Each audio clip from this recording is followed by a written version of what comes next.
Hey guys, Josh the RV Nerd here at Haylett RV of Coldwater, Michigan again, and today I want to kind of point out some of the basic differences between the three most common types of roof trusses in RVs.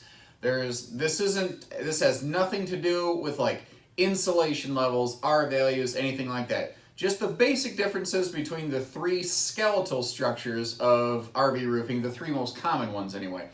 The first and by far most common is just a plain old, not fancy, wooden roof truss. And a lot of people are going to look at this and they're going to say, you know, this is old technology, this is the old stuff, this is garbage. If that were true, then why is it the most successful big, heavy luxury fifth wheels out there are pretty much all using a classic wood roof truss? And the answer is because it can also be very nice and it has some very good qualities to it. So the basic qualities, and I'm going to share good with the bad. I'm going to let you guys decide what you want, because there's more than enough different RVs out here that you can choose from that you're going to find one that works for you. So a wood truss is going to be heavier in weight. It's also going to be by far the least expensive type of roof truss out there, and it's going to be very easy to say, well, that's obviously why everyone's using them. On things like a Montana, a Jayco Pinnacle, you're not buying that RV because it's the least expensive. You're buying it because it's the best thing for you for a long time. Well, they certainly didn't build chintz into that product. They built it appropriate for its expected use, which it goes into the fact that wooden roof trusses are incredibly good for load bearing. If you go to our Canadian friends up north, a lot of Canadian dealerships in a really heavy snow load situation, those folks have to, or Canadian owners as it were, they have to keep the snow really cleaned off a lot of their RVs because, I mean, we get a lot of snow here in Michigan, but there's parts like in the Dakotas, there's areas in even the northern United States that get a lot more snow than we do, and it can become a serious load-bearing problem. We don't quite get that extreme of it here, but in those areas, I have more than one dealer friend that I've met from doing these videos who have said that's one of the things we like about our Jaycos. We don't have to really clean the roofs off of those because they're heavier. Well, Jayco's not the only one with that kind of roof construction, but it is an example of the fact that there are certain areas where it is deemed very beneficial effectively for a lot of folks. Now, part of the reason that wood trusses are very good is because wood can deflect and return to shape. So like when I walk around on the roof of a J-Flight, it does go like this a little bit when I walk around on it. But especially in comparison to something like a Rockwood with a laminated roof. That Rockwood laminated roof, man, it just doesn't budge when I walk around on it. The J-Flight roof might, but the J-Flight roof is actually weighted to hold more weight because it's able to sort of stretch out and stress and disperse that weight and then return back to its original load-bearing shape. And that ability to bend, deflect, and return to shape is something that not every material can do. And the other really neat thing on wood trusses is wood's actually a pretty decent insulator. So where those trusses are, roughly every 16 inches on center in your roof, you don't have, you know, 1.5 inch, 2 inch thermal insulation gap right there. You're not going to lose that insulative quality.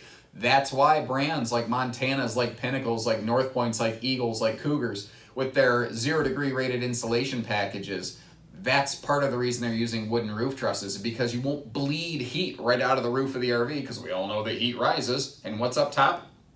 The roof is up top. I'm not raising it, I was just pointing. Never mind. Another very common type of roof truss out there is an aluminum roof truss. The biggest benefit of these is that they're lighter weight, and that's really the primary reason they're used, is that they're lighter weight, because they are more expensive. Aluminum is also material, like another segment of our business here at Haylett RV is actually, we do a lot of horse trailer business here too. A lot of folks don't necessarily realize that because we're not as active with the videos there, but horse trailers tend to be built the same year to year, so I don't need to update that footage as often. What I'm getting at is there's a big confusion, argument, whatever, in the horse trailer business between steel and aluminum frames. Steel, like wood, can wobble and return back to its original shape. Aluminum, once it bends, it's bent. So an aluminum roof truss is fine unless compromised. And the best way to, you can see this every single day of your life. Of course, today's the day I don't have a collection of pop cans behind me, figures. But get a pop can, crunch it, and now try to stretch it and bend it back into shape. you might get close, but it's always going to have a couple little creases, won't it? You'll never fully return it to its original shape. Now, don't get me wrong. A wood roof, a wooden truss, if you bend it so far that it breaks, it breaks. But at that point, if you can get a wooden roof truss to just literally break, any RV has been compromised with any type of roof construction without exception rather. So that's not something you can hold against a wooden roof truss. What this means to me is that tubular aluminum roof trusses are fine for smaller, lightweight trailers that have less surface area on the roof, so you don't need as much of a snow load pack protection. They can still be fully walkable, mind you, but they don't need as much, or you don't have as much surface area, basically. And the other thing is being tubular. There's a big insulation gap right there. Aluminum is the opposite of a good insulator. Aluminum is an excellent conductor. So if you're trying to heat inside your camper and it's cold outside, it's just going to let that hot air, it's almost going to suck it out, basically, because heat transfers from an area of high concentration to low concentration. Basic concept of thermodynamics we all learned in high school. Most of us probably forgot. But the idea is, heat will flow from hot to cold. With an aluminum truss, because it's a good conductor, it's almost sucking the hot air out of your camper. Now, your furnace will probably keep up with that. And there are some pretty good arguments in the way that can be beneficial. An aluminum roof truss can be beneficial for people camping in the snow. If you are bleeding heat out of the top of the RV, but replenishing it with the furnace internally, you are organically melting snow from the top of your RV. Now that sounds like a really shifty snake oil salesman pitch, but it's actually pretty practical in application. It makes a lot of sense to me. If you're going to be in the camper using it in the winter when it's snowing, that aluminum roof truss can actually help keep you from even needing to brush the snow off your roof, which is kind of a dangerous situation anyway. It's wet, it's slippery, it's cold, you're up high, bad combination of factors. But most of the time, a camper with an aluminum roof truss, you're not using it in the winter. So those aluminum and wood roof trusses, they're like two opposite ends. They're negative mirror images of one another. If an aluminum and a wood roof truss had a baby, it would be a galvanized stamped steel roof truss. And it has most of the benefits of both of them. It is going to be more expensive like an aluminum roof truss. It is lighter weight like an aluminum roof truss. Like a wood truss, though, it does not have insulation gaps. Because a stamped steel truss or galvanized steel truss, it is punched, stamped out of a piece of metal. It can be any shape you want, and they're basically made, they look like miniature I-beams. So they have a ledge up top, and you can hand tuck insulation under that ledge, so there's not going to be an insulation gap like there would be with a hollow tubular aluminum truss. The other thing is, because they're stamped in any shape you want, they can have little eyelets and grommets and holes and slots and things to run like air conditioning ducts through and whatnot. So they're very good for keeping everything in the place it's supposed to be without sharp edges and snags, wearing on wiring or rubbing holes through an AC duct or anything like that. The thing is, though, you don't see that many galvanized steel roof trusses out there.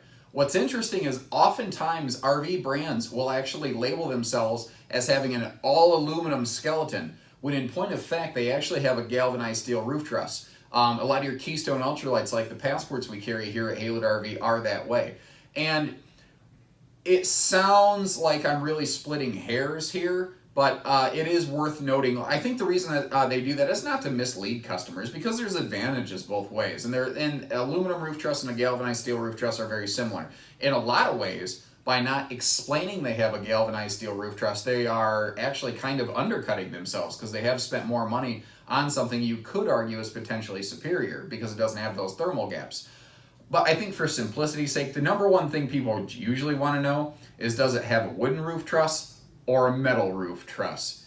And I don't think most people know or care as long as it's not wood. There's a lot of people who just, I've been told that wood is better, or that aluminum is better than wood, so that's what I want. So I think that they're just kind of reflecting the market condition, because there's not a lot of people like me that put this information out there to help educate people on it. Now, there are a couple other specialized type of things. Some of the really dirt cheap, dollar cheaper brands in this business, and out of just pure respect, because I don't like to crap or eat, I'm not going to name names and point fingers. That's not what this is about. There's actually some brands that will use an ungodly and expensive OSB roof truss. It's just chip particle board that's been kind of smashed together and little chunks have been sort of stapled in place to make it look like a roof truss.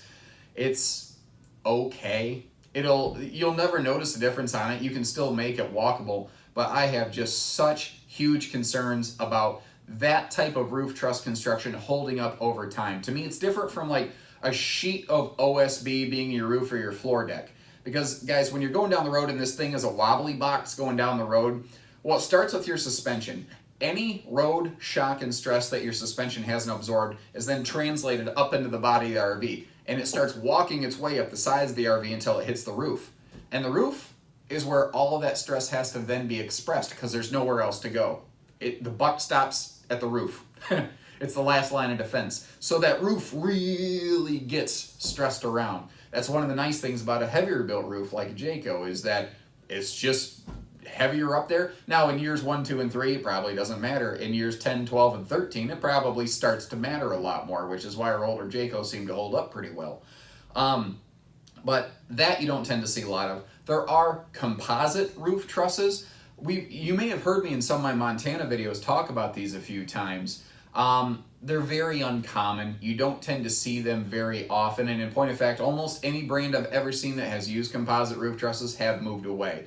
The idea behind them is that they had all the benefits of a galvanized steel roof truss and a wood truss put together. They were expensive like galvanized steel, and they could deflect and return to shape like wood that galvanized steel can't. But the suppliers of those those composite roof trusses have such a hard time keeping up with the volume demands of the brands that were using them that brands like Montana just couldn't use them anymore.